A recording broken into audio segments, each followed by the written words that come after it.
All right, to my academic library course or class, my students, this is week number 7. Yes, 7 of 9, 4, 4, 3, the academic library.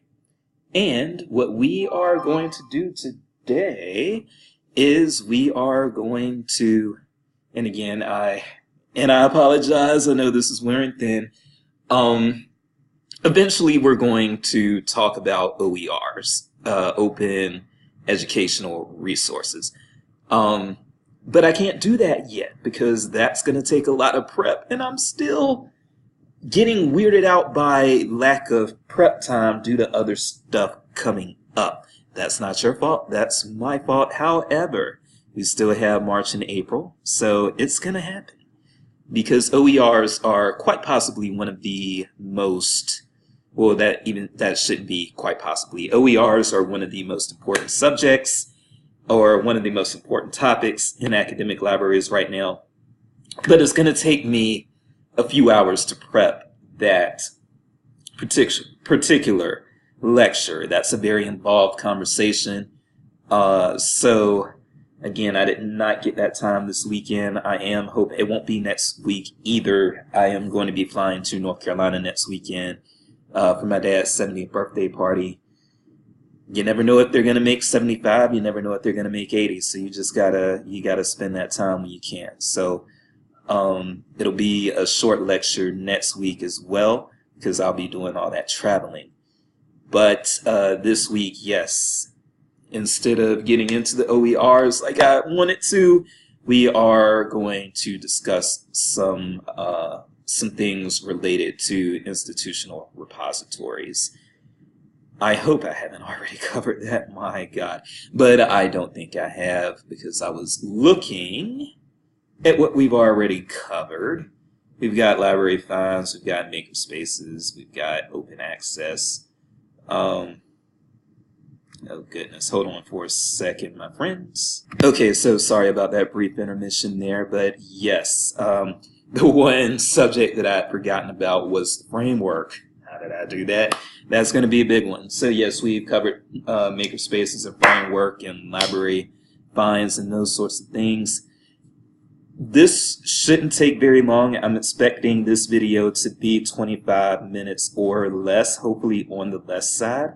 But we are going to discuss institutional repositories a little bit, and that's basically just so you all know what they are.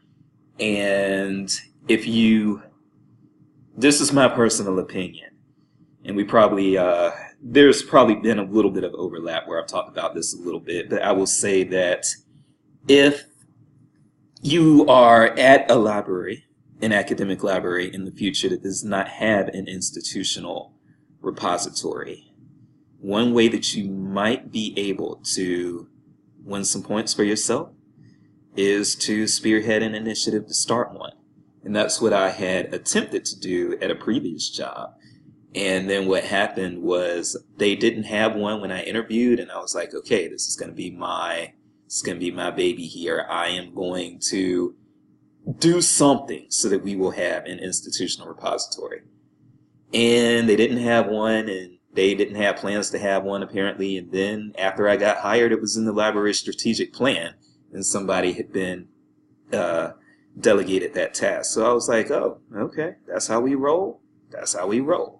So, but a lot of academic libraries have an institutional repository at this point, and those that do not probably need to explore it if it's a library where, well, if it's a library at an institution where people are publishing, where people are expected to publish, and that's not going to be the case in some libraries. I think, well, in some institutions, community colleges a lot of times, for instance, do not have the infrastructure to support an institutional repository, and they also oftentimes do not have rigorous publishing expectations for their employees. So an institutional repository or an IR as they are often called. First, we're going to make sure you know what that is, and after we know that you know what that is, we're going to talk about what the pros and benefits of it are. And again, I may have kind of touched on this earlier, because I'm going to show, I think I may have shown this before, I'm so sorry, but I'm going to show that some of my research is available through an institutional repository. So let's get into it. Okay, so let's make me small there. We are actually at the University of Indiana's library here, and this is, whoa, this is almost 10 years old, but it still holds true today. So what is an IR? What is an institutional repository? Let's find that out first. In institutional repository, we actually have kind of a definition here. It is a university-based A university-based institutional repository is a set of services that a university offers to the members of its community for the management and dissemination of digital materials created by the institution and its community members. It is most essentially an organizational commitment to the stewardship of these digital materials, including long-term preservation where appropriate, as well as organization and access and distribution. So there are a few things that are going on there. For one thing, the institutional repository is usually university-based. And now you can have a consortium-based institutional repository. I believe they have that down in North Carolina where I'm from, and it's called NC Docs. And NC Docs is a collection of, well, it's an institutional repository, but it's for multiple institutions. In fact, let's kind of see who participates in NC Docs.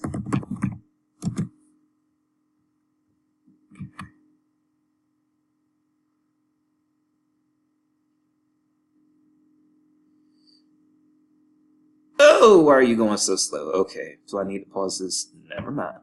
Okay, so this is, and I'm not familiar with what we have in the state of Missouri yet, but who cares since a lot of you are not actually from Missouri. So with NC Docs, we have several institutions that are all together in one sort of institutional repository here. We've got Appalachian State University, Elizabeth City State University, East Carolina University, Fayetteville State University, North Carolina Central University, where I went to library school, UNC Asheville, UNC Charlotte, UNC Greensboro, UNC Pembroke, UNC Wilmington, where I went to undergrad, and Western Carolina University. So an institutional repository does not have to be limited to one institution. As you can see, we've got a consortium here, and these are all public academic institutions of higher learning in the state of North Carolina. But when you have an institutional repository, these are often hosted by the institution, by the college, and they are often run through the libraries. And if the libraries aren't actually running them, then the libraries are at the very least working with the IR initiative, making sure things are getting uploaded in there, making sure metadata is appropriately assigned and things of that nature. If you are at an institution that has an institutional repository but the library is not involved, I would ask you to try to force your way in once you have some clout.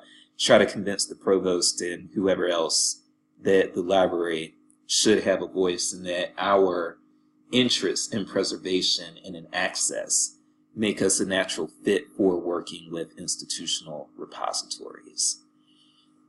Now, one thing that is beneficial when you're dealing with institutional repositories, for instance, is that there are things that can go into an institutional repository that might not appear anywhere else. So for instance, if you've got a white paper, and there are several definitions for white paper, and so I'm possibly not even using the appropriate definition. But when I think of white papers, what I think of in part are papers that still have merit a lot of times, still are either research-based or theory-based, that are scholarship, but they did not appear in a peer-reviewed journal or in any journal. And that could be for a number of reasons, but the person who put the white paper together decided that they didn't want that article to just go away, so they created a white paper. Now, here's the thing with that. So let's say I have some research and it doesn't get accepted anywhere for one reason or another. It's just not a good fit for any journal. But the research is important and it should be disseminated. Well, once you are published in a journal, then you get indexed, then you get picked up by databases, and then your information becomes accessible to library users. But a white paper that does not appear in a journal may suffer a different fate. Maybe you can find those on Google, but maybe you can't find them anywhere else. So the institutional repository could give researchers that opportunity to upload their white papers, for instance. And a white paper may not have any sort of restrictions. So for one thing, there's often an embargo on something that appears in a peer-reviewed journal. Like, for instance, if I have an article that it appears in a peer-reviewed journal, the journal is well within their rights to say this article can't appear anywhere else for 2 years or 5 years, or however many years they make researchers agree to. So I would not be able to, a lot of times because of that embargo, I would not be able to put my article that appeared in a peer-reviewed journal into an institutional repository, at least until the exclusive access for the journal has run out, if it ever runs out. And to be honest, I don't know. I just honestly don't know if there are any journals that have, I guess, lifetime exclusive rights to articles. It just depends on the journal. But once that embargo is lifted, if you have an embargo that is time limited and then the article can appear in other places, then the institutional repository is another place where it can go. And once it appears in the institutional repositories tend to be openly accessible to people in the campus community. So let's say that I'm a librarian at Mizzou Columbia, or not a librarian, let's say I'm a professor at Mizzou Columbia, and I don't know if Mizzou Columbia has its own institutional repository or not. Maybe I should have found that out before I started doing this video, but whatever. But let's pretend for a moment that they do, and let's say that I produce some research and I put it in the institutional repository for Mizzou. Generally, if Mizzou has an institutional repository and it's like the institutional repositories of other places, then that article that I'm putting into the institutional repository is something that everyone affiliated with Mizzou will probably be able to access. So that is important, because it's important to know, and you'll see this when you get into an academic library setting, it is important to know what research is being put out by your colleagues at the institution.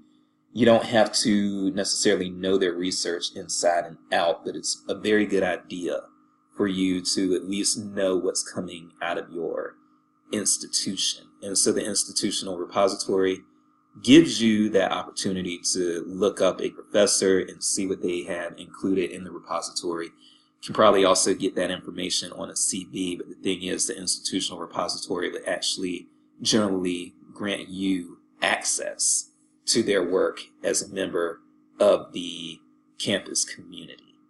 Again, this is good for preservation, long-term preservation, as well as organization and access and distribution.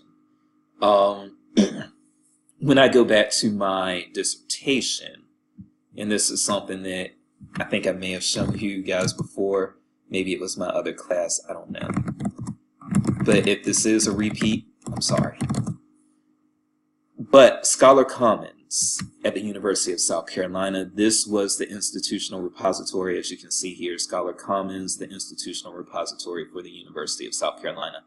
And a lot of institutions use Scholar Commons. But what happens with this is, so this is my dissertation right here. Causes of, and you can see I can't spell. That's very embarrassing. I misspelled the title, Dissatisfaction. Has two S's there, but oh well, that happens. So causes of satisfaction and dissatisfaction for diversity residence librarians, a mixed methods study using Herzberg's motivation hygiene theory. So this dissertation does appear in dissertation abstracts if your institution has access to that. But if it doesn't, then unless I put it in academia.edu or unless I put it in ResearchGate, which I have, the only way to access it otherwise would be to come to an institutional repository if there is one that's open access, not just on the University of South Carolina's campus, but is open access anywhere. And Scholar Commons is. So you don't have to be affiliated with the University of South Carolina to access Scholar Commons. And what you can do, as you can see, you can just hit this download button and you can download my dissertation no matter who you are, no matter where you are, as long as you can access this link here, you can access and read my dissertation. It's been downloaded 514 times since September 6th of 2017 when it was put in. Now, I will say that, just because it's been downloaded that many times, that doesn't mean it's been read that many times. And then also, I'm probably responsible for maybe 100 of those downloads because I have to come to this page in order to show people certain things as I'm doing right now. But you got that, okay? And so, the institutional repository, again, it gives an opportunity, it gives an increased opportunity for definitely your campus community and maybe even people beyond your campus community to find your research. Some of the things that can be included in an institutional repository, it doesn't have to be written work. Of course, written work is what you're going to find the most. Previously published materials, a lot of times, articles, book chapters, once the publisher releases, once the publisher's exclusive rights to your work are over, then they can appear here. Or they can appear in an institutional repository. Unpublished scholarly works, so that's what I was talking about when I was talking about white papers. Also, conference works can be thrown in. You can record a lot of times lectures, audio files, video files, and get those in there, and then data files. And I don't know about the databases thing. I'm not exactly sure what's meant there, but that's okay. And we're just going to come to this page right here. And then I'll probably end it here and just allow you all to do some, if you need to, do some independent research as to what an institutional repository is, what maybe some of the cons may be, because all you're going to see on this page, I believe, are benefits. I will describe one of the cons actually now. In fact, let me make myself a little bigger here, because there are pros and cons with everything. So one of the cons of an institutional repository is just simply the staff issue. If you implement an institutional repository at an institution, there is a certain amount of staff energy that has to go into that. You are going to have to run the institutional repository. Now, the companies that provide institutional repositories and make them for colleges. There are colleges that create their own from scratch, and then there are colleges that use things like Scholar Commons in order to provide an institutional repository and they just pay for the maintenance. But either way, there's going to be some local maintenance, even if you're using something that is provided through a company that creates these. You are also going to probably need a scholarly communications librarian who can reach out to faculty and staff and encourage them to contribute to the institutional repository, and sometimes that can be a challenge as well. There are costs involved. I hesitate to actually throw out as a guess what the cost can be, because I think that a lot of times these are scaled. I think that a lot of times if you are not creating one from scratch, but rather you are signing on with something like Scholar Commons, I do believe that there's a scale where it may be more expensive for some institutions than for others. But you can reach out, I do believe, at least, and I could be very, very wrong about this. And if I am wrong, somebody please point it out to me, because then I won't be wrong again for future students. But I do believe that if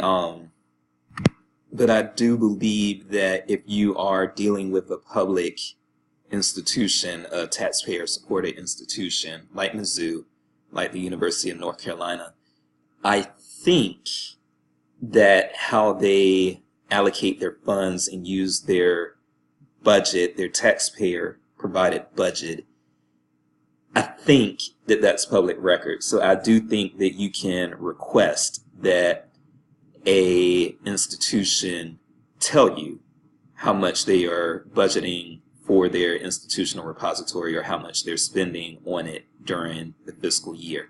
Again, I could be wrong about that, but I'm pretty certain that that is public information.